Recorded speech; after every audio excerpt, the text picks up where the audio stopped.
The comment I made a moment ago about surprised that John chose to go first, I think most, even casual fans, know lane choice is determined by performance, right? If I out-qualified you, I have lane choice. But the run order is determined the same way.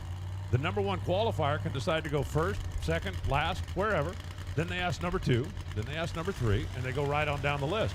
Well, John Force was the number 4 qualifier, so only 3 slots had been taken when they asked him.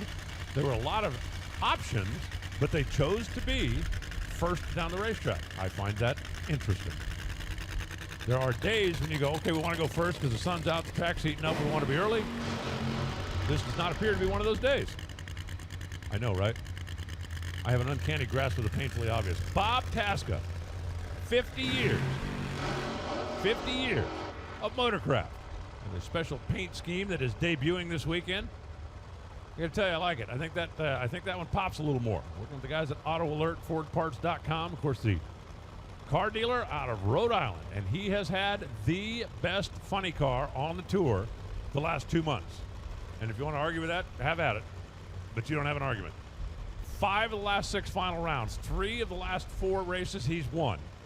Comes in on a 2-race winning streak, and he is really hungry to add this one to his resume. He's got Jim Campbell in the other lane for Blaze Exhaust Probes, Technical Instruments. They also work with Kindness General Construction, the DePinto folks, Big Jim Dunn, team owner, tutor, overseer. They qualified at a 396.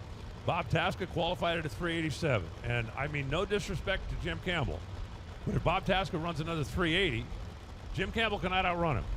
But if Bob Tasca makes a mistake, Jim Campbell can beat him. They need to go down the racetrack, make a clean run, and hope for a little bit of a bobble out of that motorcraft car.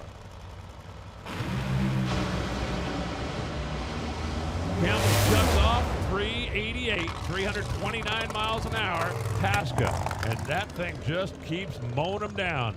50 years of motorcraft, tried and true since 72. 8:23 at 76 miles an hour for Jim Campbell. Launched, shut off, and coasted